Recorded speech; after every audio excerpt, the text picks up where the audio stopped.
3,000 years. It is easy to say, but a time frame that is hard even to visualize.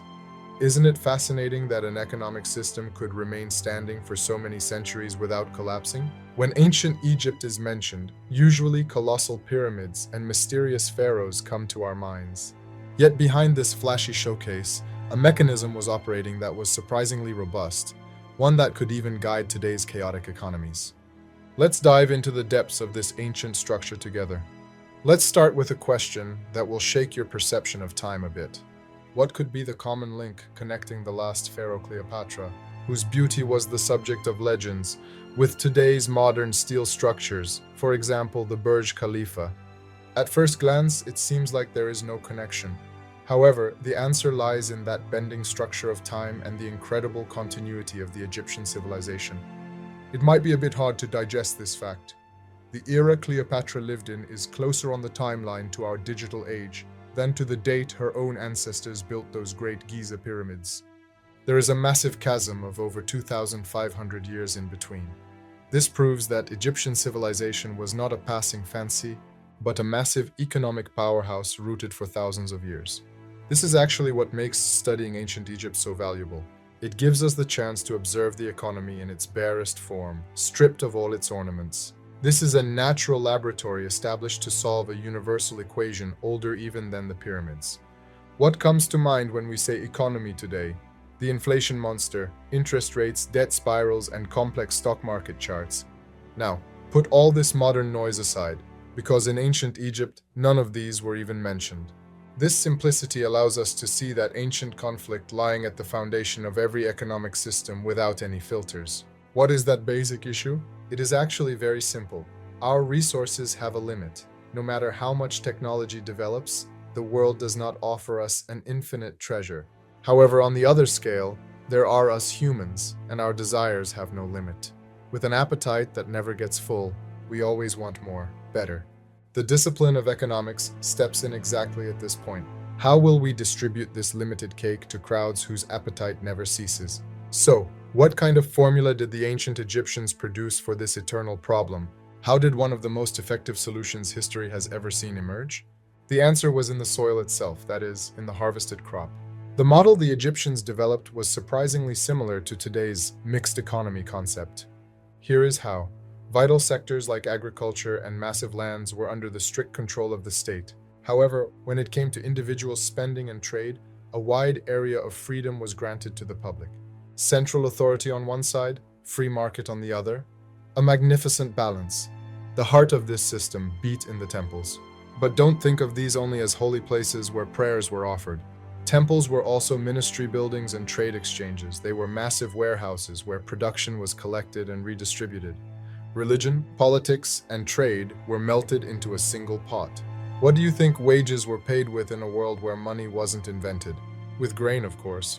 An ordinary agricultural worker would receive approximately 200 kilos of grain in return for a month of sweat.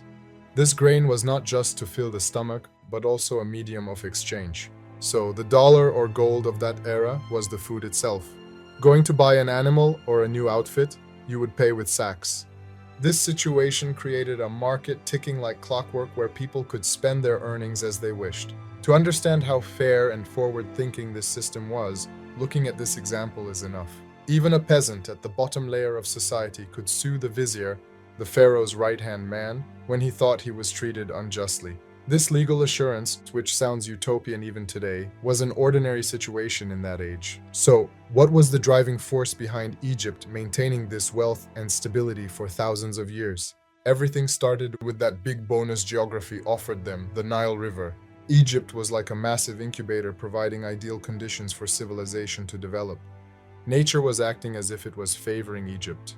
Imagine, the climate is always mild and predictable. The Nile floods every year, covering the fields with mineral-rich alluviums, fertilizing them naturally. Plus, the irrigation system is a gift of the river. Thanks to this, farming in Egypt was much more effortless compared to that tough struggle in the rest of the world. This abundance birthed a massive production surplus, that is, the surplus product. This is the real breaking point in human history. It was no longer necessary for everyone to work in the fields. Thanks to this, specialized classes were born, who didn't dedicate their lives just to filling their stomachs, but focused on art, administration, and war. Priests, scribes, masters. The foundations of modern society were laid this way.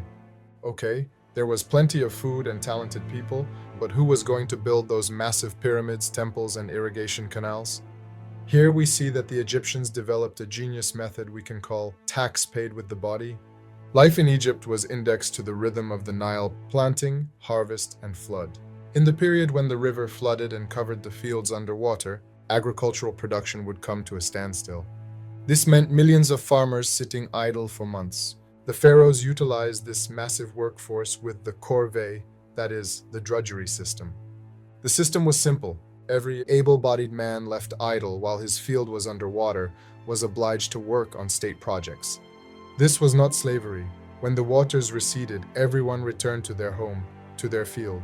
We can compare this to today's mandatory military service, a citizenship duty paid with labor instead of cash. With this method, roads, canals, and monuments that no one could build alone were constructed. Also, these construction sites worked like massive vocational schools, gaining peasants new skills. Consequently, what is the lesson we need to learn today from this first superpower of history? Ancient Egypt whispers this to us. Success is hidden in that delicate balance established between individual ambitions and social responsibilities, leaving people free in their personal trades, but at the same time encouraging them to work for the common future of society. Economy, at the end of the day, is not a mathematical, but a social science. Ages change, technologies evolve, financial instruments transform. But there is only one subject that does not change: human. Our fears, desires, and sources of motivation have been the same for thousands of years. Now I leave you alone with this thought. If human nature stays in place while technology advances at a dizzying speed, what are we missing from this simple but deep wisdom of the ancient world while managing today's complex economies? Thanks for watching. If you enjoyed it, don't forget to subscribe.